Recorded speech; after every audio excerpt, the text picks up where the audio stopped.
Hey everyone, Christian here, yet again with another palm review, and this is going to be Licuala grandis, which is known as the Ruffled Fan Palm, or by some people as the big potato chip palm. Now, you guys know I'm a big Licuala fan.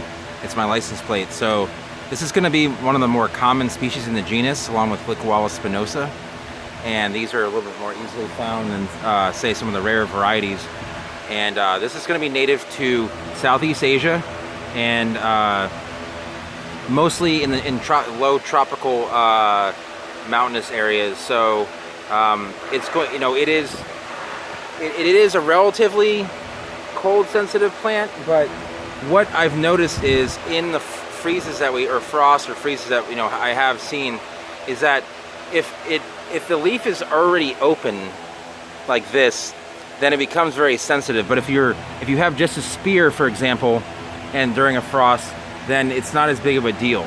So regardless, though, it does tend to be kind of a pain with cold weather. It likes it moist and tropical.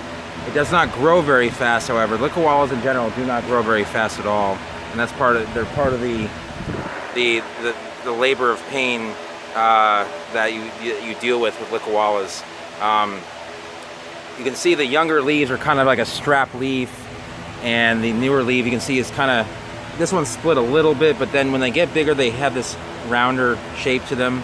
So they become quite the plant if you Google a larger picture. Unfortunately, I don't have a larger specimen here, but this plant's probably 2 to 3 years old. A mature one's going to be about 8 to 10, and when mature, they're going to put out little seed pods, and the seeds are pretty tiny. They're like a little like maybe a little bit bigger than a big BB, and they take a little bit longer to germinate. Put them in some medium draining mix, and you don't need to give them a ton of heat. The seed itself is gonna be it's gonna have this little husk on the end, and you want to kind of rub the husk against like something hard like cement and kind of break it apart a little bit, and then germinate it, and it'll actually germinate a lot faster. It'll take about 3 months with the husk on, maybe 3 weeks with the husk off. So they like pretty much full shade in the sun. They'll do okay in the sun here, but it really depends on what and those geese are really loud. It really depends on what kind of climate you have. I wouldn't plant these out in the full sun in California where you have the dry winds. It's not a fan of dry winds or cold weather, and cold dry wind is its biggest enemy. So yeah, I mean this is one of the first more uncommon palms that I acquired maybe 15 years ago, and it's been a favorite of mine, the whole genus. So I'm obviously going to be biased. This is going to be definitely a zone 10 palm.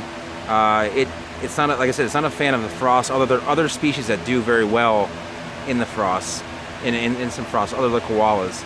So with that said, they make great container plants. Their roots are not very they don't have very large root systems, so this plant could probably be in this pot for 3 or 4 more years before you'd have to even think about repotting it, and you could probably keep it for maybe even up to 5 to 6. So they make great container plants, and they're often grown like that even here in South Florida. They're also grown outside. If you have a good canopy and like a climate that is a solid zone 10, you can definitely get away with this plant, pretty much, barring any real hard freezes, like a 25 to 50 year freeze. So that's going to be about it. I wish I had a bigger specimen to show everyone, but this is what I have right here at the moment. If I could find a bigger one, I'll do a separate vlog on that. But yeah, they're a little bit harder to germinate, a little bit harder to grow, but definitely worth the wait. When they get bigger, they have really cool leaves, and yeah, they're just neat looking plants. They look like big potato chips. So one other thing I should mention about Licualas is that the entire leafed ones, the ones that don't split, is that they're again very wind resistant. So they're kind of act as sails. They're not very good in high winds. So what can happen is you can actually get the base to actually snap off because this is blowing in the wind so hard. So try and keep it out of the wind. I think I mentioned that it didn't like the dry winds to dry out, but that's another reason to keep it out. So anyway, I'll leave that there. Go ahead and subscribe if you're new to the channel, and if you have any questions about Licuala grandis or some other Licualas, leave a comment down below. And if you like the channel, like the video, go ahead and give it a thumbs up, and I will see everyone next time.